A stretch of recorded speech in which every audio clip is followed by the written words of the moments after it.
Welcome back to the channel. I'm Joe Potter and this is the Vintage Underground. It's time for another garage tour. It's been a while and I like to do these every once in a while and folks seem to like them. So I'm not going to do the whole garage this time. We've got a lot of new projects in the shop and I thought I would just highlight three of the new ones that we have going on that are pretty entertaining. So let's go have a look. All right, well, first up is this Cisitalia 202 Cabriolet. This project is new to us, and this is a rare car, and it is very handmade. I love these handmade Italian cars, and this one really fits that standard a lot. It's very handmade. It also has come to us in a typical condition that we get a lot of projects, and that is in pieces and in boxes. It's not atypical for us to get projects in this condition. If you look at the interior of this car, of which there isn't any typical interior, but if you look at the inside of the car, you get a sense of the handmade aspect of it, the open welds and a lot of welding. So it's a lot of pieces welded together, which is typical of a hand-built car like this. On a production car, they're big stamped pieces, spot welded together. These are a lot of little pieces hand welded together with gas welds. So this is in the era of about 47. And through 50, I think. These cars actually ran in the Mille Miglia. So I think Nuvolari, drove one. So they were race cars, and I think the chassis was actually based on a single seater that ultimately Coachwork was made for and turned into a street car. So we will strip this car down to nothing. We'll get all the paint and all that off of it. And this is an aluminum body. This is a hand-shaped alloy body. So in stripping something like this, you have to be really careful that you don't get into the metal. You have to preserve all that. You have to be able to get the material off of it and not change the metal. And we often run into that. A lot of these cars were painted several times and grinders taken to them, and we'll often find areas in these cars that are missing so much metal we end up having to replace it. It's so thin, it's been sanded, it's almost sanded through. So this will be a full restoration, everything down and back up. Mechanical, body, paint, interior, all that stuff.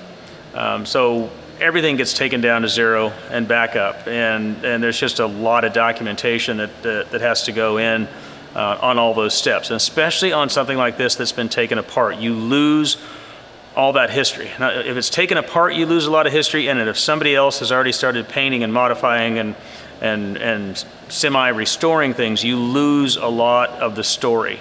Those clues that you get if you have a car that's all in one piece and all completely assembled, and you get to take it apart, you get all those clues about its history as you're taking it apart. And something like this, it's been stripped of that, literally, and that history's gone. So we have to do a lot of research to try and fill in the gaps of what this car was, so we don't go down the wrong path.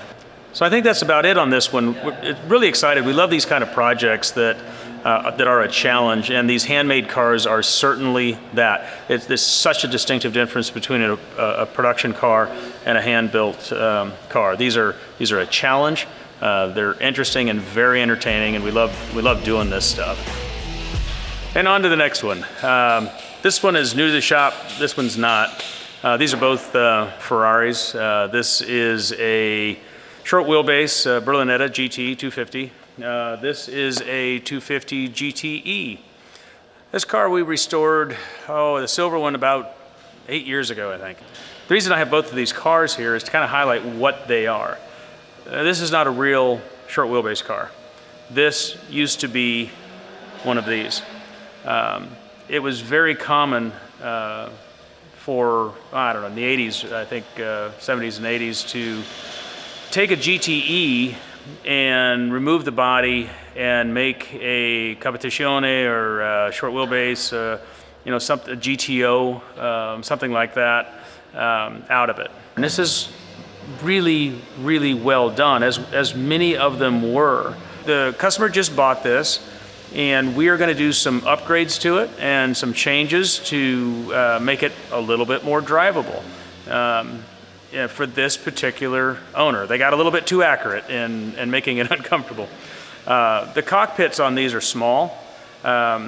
It is truly a shorter wheelbase. They're a smaller car, and a lot of that ended up right in the cockpit. A GTE is very roomy and very comfortable. So they're small, and we're going to do some repositioning of the seat and some other things to accommodate the owner. And we're going to also do some drivability changes to the car. We'll definitely do some dyno time.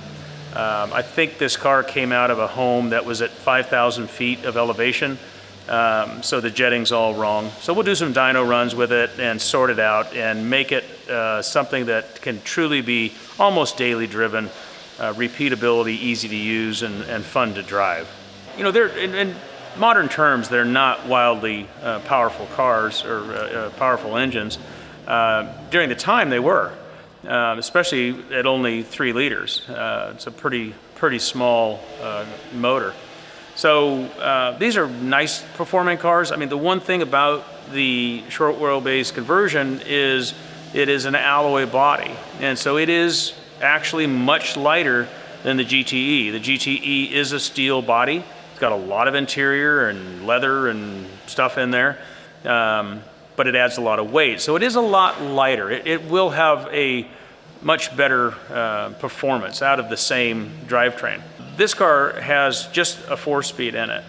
And to address the drivability issues, we're going to change the transmission and put a 5-speed in it. Again, to make it a little bit more drivable and usable as a daily driver.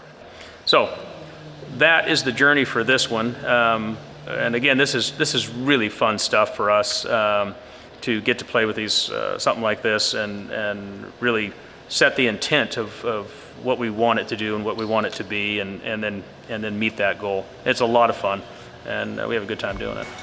So, all right, let's move on to the next one. All right, we're in the body shop, and I know I promised 3 new projects, but I lied a little bit. This is one that's been here for a little while. This is an E-Type. This is a Series 2 E-Type. And I chose this one because E-Types are, they're difficult restorations. Compared to a lot of cars, the way they're put together and the way they go together is rather complex. There's a lot of them get done that don't actually do the basics first, and it shows in the final product. So what I thought was cool about this situation is that we can show you how you do the basics, how you make sure this thing is actually square and that the measurements are all there so that when you complete the car, it all adds up. And it's a contiguous, well-gapped set on the car. So what we're doing here is a little bit old school. What we're doing is picking up points along the car, and we're comparing those with known numbers and in comparison to each other so that the car is symmetrical side to side and fore and aft.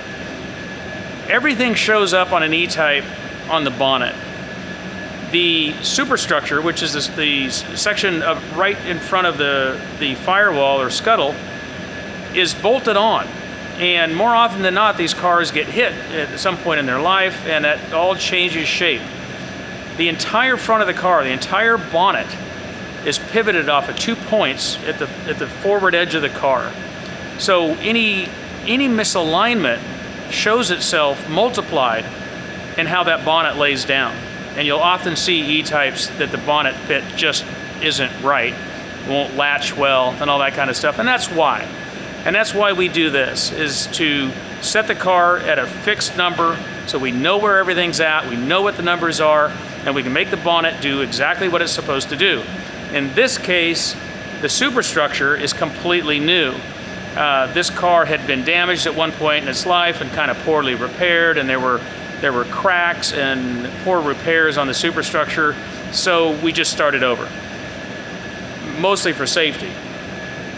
But once you do that, any frame of reference the car had is gone. So we're starting from 0, and we're mapping our way out so that we have absolute points in space of where that bonnet should actuate.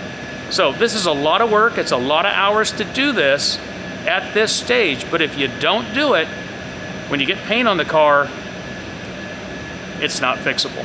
So you do it now. Well, I think that's it. Thanks for joining us. We do appreciate it. Please do like and subscribe. Welcome to the Underground.